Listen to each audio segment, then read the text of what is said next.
Your disappointment and tiredness is understandable because you, all you light-bearers and way-showers, have been long engaged on a very difficult task. Before you incarnated you knew that it would be difficult, but until you were incarnate and doing the work it was almost impossible for you to foresee how difficult and stressful it was actually going to be. Nevertheless, you are succeeding beyond your wildest hopes. Before you incarnated you had a vision of what success would entail and what it would look like, and I can absolutely assure you that if you could see what you are achieving from the perspective that you had before you incarnated you would be ecstatic.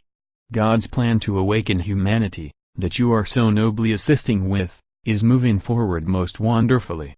For eons humanity has been lost, wandering, often seemingly quite aimlessly, and almost constantly at war with itself. But during the last few decades, the last 10 in fact, enormous changes have occurred and more of you have started to awaken. The signs of that awakening are the vast increase in the strength of desire and intent at all levels of society to move away from the state of almost constant war that brings with it so much pain and suffering, and to heal and dissolve the fear and hatred that feeds it. That intense desire to bring an end to all wars is quite palpable, and it is strengthening daily.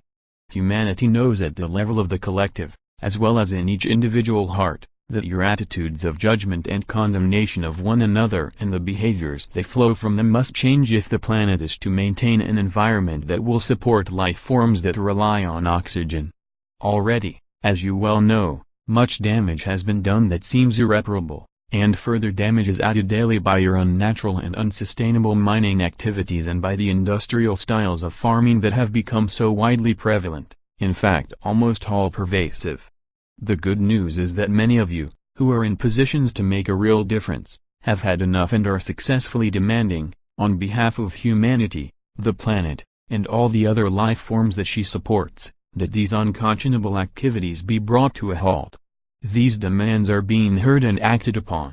You live in a time of great change, change that is essential for life to continue on Earth, and this change is being seen in all areas of human activity because all of your activities require a large number of creative solutions to start reducing the planetary damage they are causing, and then to start reversing the vast damage that has already occurred. You will not fail in these endeavors. You are achieving what you incarnated to do, namely assist humanity in its awakening process.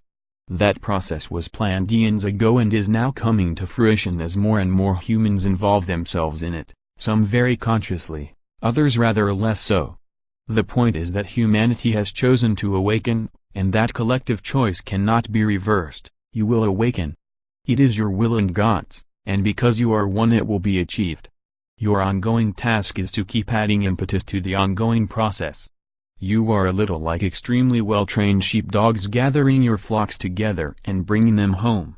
You gather them by holding your light on high for all to see, and by constantly holding the intent to be loving towards them in every moment of your human lives. As divine spiritual beings you are love in action in every moment. As humans it is essential that you keep renewing that intent, otherwise it can be overlooked or forgotten.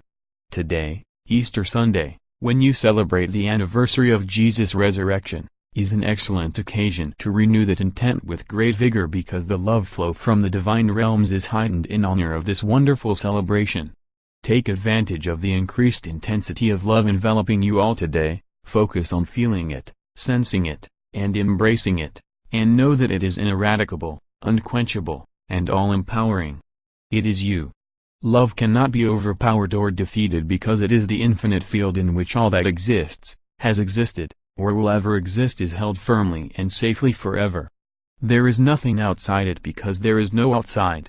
Those who would suggest that there is a place called hell to which the unloved and unloving, the sinners and the betrayers, the murderers and the torturers are dispatched on physical human death, are just suffering from a lack of awareness of the intensity of God's love for them and for all of those whom they would judge. All were created by God, in infinite love, and that state, the state in which they were created never changes. God and love are synonymous and unchanging. You can rely absolutely on God's love for you regardless of any crimes you believe you have committed. God's love for his creations is forever unchanging, and everyone who has ever walked on earth is one of his creations. There are absolutely no exceptions. All that anyone need do to know God is to let go of all the images that may have occurred or been presented to them and clear an empty space within themselves into which love will pour abundantly and endlessly, providing instant and everlasting ecstasy in the joy of His almighty presence. Take time out daily to make that space available and love will fill it because it is the divine will that you want for nothing.